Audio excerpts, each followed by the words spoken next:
Hello, j'espère que tu vas bien. Aujourd'hui, je te retrouve dans cette vidéo que j'ai construite en 7 points pour te donner des conseils pour oublier ton ex. Les conseils que je vais te donner dans cette vidéo peuvent aussi s'appliquer à des ruptures amicales, mais c'est vrai que je vais plus tourner autour des ruptures amoureuses. C'est parti, je vais te donner mes conseils. Si tu as l'impression que ta relation n'est pas totalement terminée, qu'elle est inachevée, il est important d'avoir une dernière conversation dans laquelle tu exprimes tout ce que tu as sur le cœur, etc. Ça va énormément t'aider pour la suite. Si tu n'as pas la possibilité d'avoir une dernière conversation avec cette personne, pour quelconque raison, si la personne est trop nocive, si la personne risque de te faire beaucoup trop de mal dans ses mots, etc., tu peux lui écrire des lettres que tu ne vas jamais lui envoyer, mais lui écrire des petites lettres dans lesquelles tu vas extérioriser tout ce que tu ressens, ça va vraiment t'aider. Par exemple, après une rupture amoureuse assez compliquée que j'ai eue, j'ai pris un petit carnet dans lequel j'ai écrit des lettres à cette personne et vraiment ça m'a énormément aidé parce que du coup j'ai pu extérioriser, dire tout ce que j'avais sur le cœur et ça m'a beaucoup aidé. Deuxième chose très importante mais très compliquée, je le conçois, c'est d'arrêter de stalker son ex, vraiment d'aller voir sur les réseaux ce qu'il fait, ça va vraiment te faire beaucoup plus de mal que de bien. Aussi arrête de lui envoyer des messages, supprime-le, bloque-le si tu n'y arrives pas de toi-même, enfin vraiment c'est des choses faciles à dire, je sais, compliqué à faire, mais ça va vraiment t'aider. Après, certaines personnes préfèrent tout supprimer de son ex, genre les photos, les vidéos, les souvenirs, tous les trucs, jeter les cadeaux, etc. D'autres personnes préfèrent les garder, mais je ne conseille pas d'aller les regarder. Par exemple, tu peux mettre tout ça sur une clé USB, ranger les bijoux qu'il t'a offert dans un placard au fond. Vraiment, moi je conseille plutôt ça. Vous voyez, genre garder les souvenirs, mais les ranger loin de toi pour éviter d'aller fouiner toutes les heures. Alors là, étape très importante qu'on passe tout le temps hyper vite, qu'on oublie, enfin bref, vraiment cette étape très importante. Alors lors de cette étape, il va falloir que tu évacues tout ton mal-être, toutes les douleurs, toute la tristesse que tu as, il faut que tu pleures, il faut que tu y ailles. Tu t'autorises à pleurer, en fait, accepte le fait que tu sois triste et pleure, évacue. Ça va vraiment te faire du bien, il faut vraiment pas squeezer cette étape. Troisième étape, c'est de reconnecter avec soi et d'apprendre à avoir du plaisir tout seul. En faisant du sport, ça va vous faire vraiment beaucoup de bien de faire du sport, de dépenser un max, genre vraiment d'aller vous dépenser, courir dehors et tout, c'est super bien. Faites des balades en extérieur, allez faire du shopping tout seul, genre allez au cinéma, faites des spas, prenez soin de vous, genre faites-vous des soins visage, des machins et tout, enfin vraiment, ça va vous faire énormément de bien, de reconnecter avec vous, de prendre du temps de plaisir tout seul. En fait, vous allez voir dans ces moments-là que vous n'avez pas besoin de quelqu'un d'autre pour être bien, pour avoir des moments de bonheur, de plaisir. Pour rester un petit peu dans le même mood, vous masturber, c'est très important pour se reconnecter avec son corps.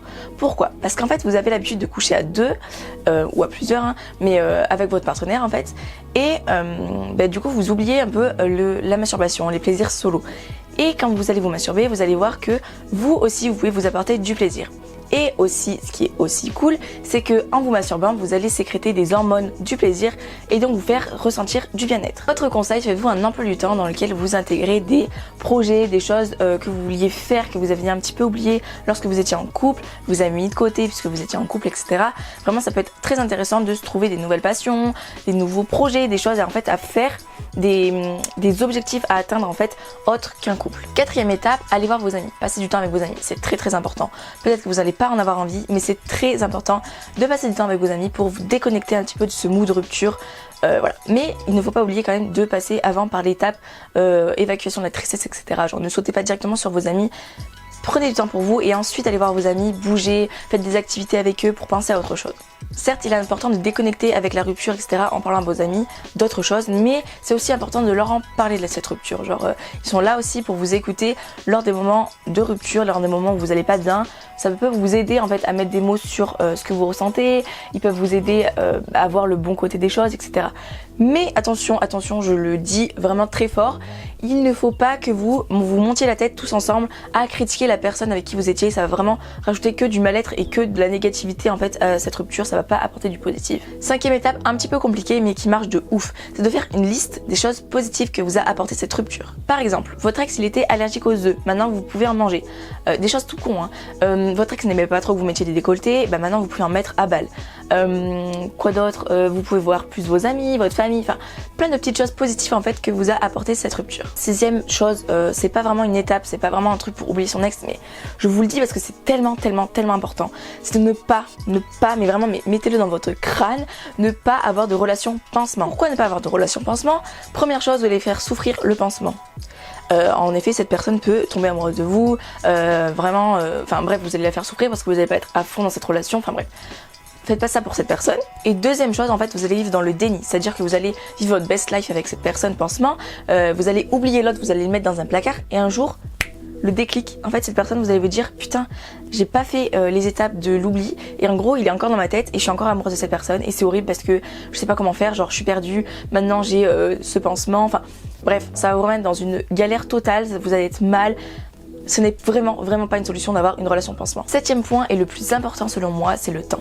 En effet, le temps va régler vraiment tous vos problèmes. Je sais que c'est très facile à dire et que quand je vous le dis là et que si vous êtes en situation de rupture, vous êtes en mode mais tais-toi, genre c'est pas du tout ça que j'ai envie d'entendre, mais je vous jure que le temps va vraiment vous aider.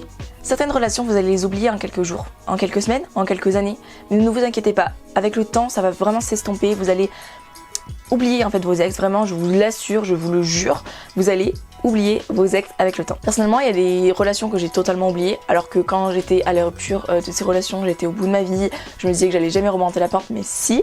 Il y a d'autres relations qui mettent un peu plus de temps, auxquelles des fois ça m'arrive de penser, je pleure, etc. Mais la plupart du temps, ça s'estompe énormément, genre. C'est vraiment le temps qui m'a aidé et tous ces petits conseils, vraiment je vous assure que si vous les appliquez, vous allez voir que au fur et à mesure du temps, vous allez arriver à oublier votre ex.